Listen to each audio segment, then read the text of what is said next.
د یو وخت خبره ده، په یو کلي کې یو بوډا فقیر و چې هغه به ثابته ورځ د یوې ونې لاندې کېناست او خلکو نه به یې خیرات راغونډاوه.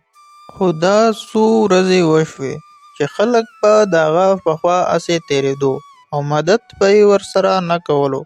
دغه شان ماښام به شو او هغه به خالي لاس خپل کور ته روان شو. ارې نن دې څه راوړي دي که بیا خالي لاس راغلی یې؟ نه بیګم، نن هم چا د خوراک دپاره څه رانه کړل. اوه، د دې مطلب دا شو چې نن شپه به هم په نهاره خېټه باندې تېروځي. او بیګم، اوبه وڅښه او اوده شه، زموږ په نصیب کې به یې دغه لیکلي یي نو. بیا دغه بزرګان په نهاره خېټه ویده شي او شپه تېره شي. په بله ورځ چې کله دغه فقیر خیرات ټولولو دپاره د خلکو نه مدد غواړي، په دغه ساحت کې لشکر نامې یو هلک راشي او وایي: بابا جي، دا څویمه ورځ ده چې زه په دې لاره تېرېږم. تاسو وینم چې نه څه خوراک څښاک کوئ او خالي دلته ناست یئ، څوک یو مدد هم نه کوي. زما لایق څه خدمت وي نو ماته ویلی شئ. ارې بچیه، زموږ غریبو خلکو په قسمت کې به یې دا خیرات ټولول لیکلي وي. دا څویمه ورځ ده چې موږ په نهاره شپې ورځې تېروو، خو د چا په زړه کې د ذرې برابر رحم هم نه راځي چې زموږ سره مدد وکړي. بلکل بابا جي، تاسو ټیک وایئ. دا خلک چې دی دروغجن او پراډي خلک خوښوي، خو تاسو زما سره راځئ. زه تاسو ته ښیم چې د دې خلکو نه به حقدارو دپاره روپۍ څنګه وباسئ. بچیه، زه ستا د خبرې په مطلب باندې څه ونه رسېدم. بابا جي، بس تاسو به په هر څه پوه شئ، خو تاسو صرف زما سره غلي کښېنئ او تماشه سین کوئ چې زه څه کوم. بیا لشکر د بازار نه یو خر راوړي او یو ځای وګوري، هلته ودرېږي او اوازونه لګوي: خر واخلئ خلکه، خر واخلئ، 10 لاکو روپو والا نایاب خر واخلئ. د لشکر اواز اورېدو سره یو کس د لشکر خواته راشي: اره بای، ته لیونی شوی خو نه یې که نه چې په 10 لکه روپۍ باندې یو خر خرڅوې؟ اوی بجان، دا څه عام خر نه دی، دا ډېر نایاب دی. ولې دا ته سوې؟ دا د خوراک نه څه امرسۍ جوړی سو، څنګه عام خر نه دی؟ او بایجانه، که اخلې واخله او که نه اخلې نو سیده ځه، هسې زما دماغ مه خرابوه. او ځمه، خامخا ځم، څه لیونی خو نه یمه چې ستا نه په 10 لکه روپۍ دا عام خر اخلمه. د دې سره دغه کس د دغه ځای نه روان شي. لشکر بیا اوازونه لګول شروع کړي چې خلکه خر واخلئ، نایاب خر واخلئ.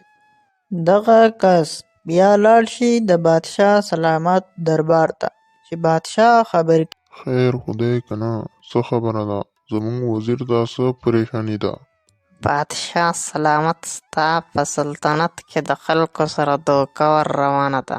او وزیره، ته دا څه خبره کې؟ زما خو په خپلو غوږونو یقین هم نه راځي چې ستا د خولې نه دا خبره اورم. بادشاه سلامت، یو کس په بازار کې ولاړ دی، په خلکو په 10 لکه روپۍ باندې خر خرڅوي. په 10 لکه روپۍ باندې خر؟ دا ولې؟ دا خر د سرو زرو په چکۍ سو چې دا دومره ګران دی.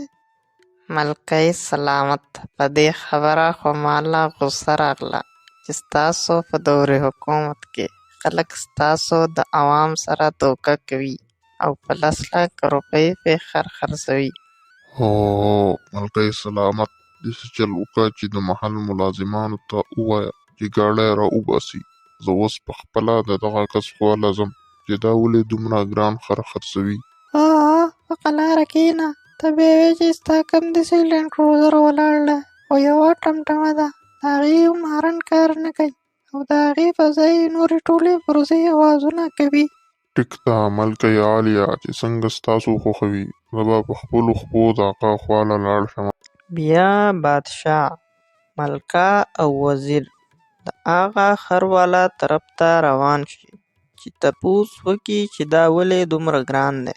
هو هلکه، ستا دومره جرأت چې ته زما په سلطنت کې زما عوام سره دوکه کوې.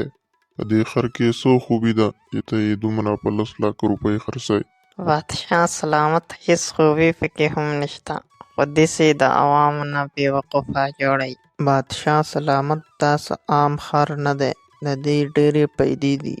هو نو څه پیدې دي موږ ته هم ووایه که نه. ګوری دا واښه وخوري او هغه شیان روغې وباسي کو.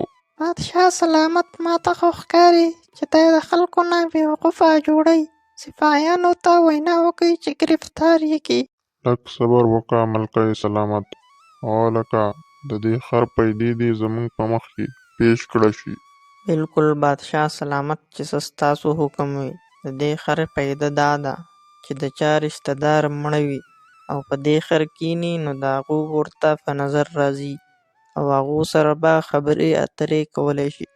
مطلب چې د چا نیا نیکونه مړی او په دې خر کیني نو هغه به ورته په نظر راځي که نه، او خبرې به ورسره کولی شي او که نه. بادشاه سلامت، تا خو ماته د 1 نمبر دوکه ښکاري، داسې څنګه کیدی شي؟ ای هلکه، که ستا دا خبره رښتیا شوه نو دا خر به زه ستا نه د 10 لکو په ځای په 20 لکه واخلم. جی بادشاه سلامت، تاسو به په دې باندې کینئ او چیک به یې کوئ، خو د دې نه معنا یو شرط دی. هو هلکه، اوس پکې شرط لا څه دی؟ بادشاه سلامت، چې څوک ایماندار او نیکدله کس په دې کیني نو هغه ته خپل رشته دار په نظر راځي، او چې څوک دوکه باز پې کیني نو هغه ته په نظر هېڅ هم نه راځي. واه، دا معلومیږي چې دا ډېر ښه خر دی. اوس به زما د وزیر د ایماندارۍ پته ولګي. شابه وزیره، ورخیژه ورته. بادشاه سلامت، زه اوس په خر باندې کینم، زه خو ډېر ایماندار یم، زما رشته دار به ماته په نظر راشي. بیا هغه وزیر په خر کیني خو هغه ته هېڅ هم په نظر را نشي. هاها، دا کس خو موږ له دوکه راکوي، ماته خو هېڅ هم په نظر نه راځي.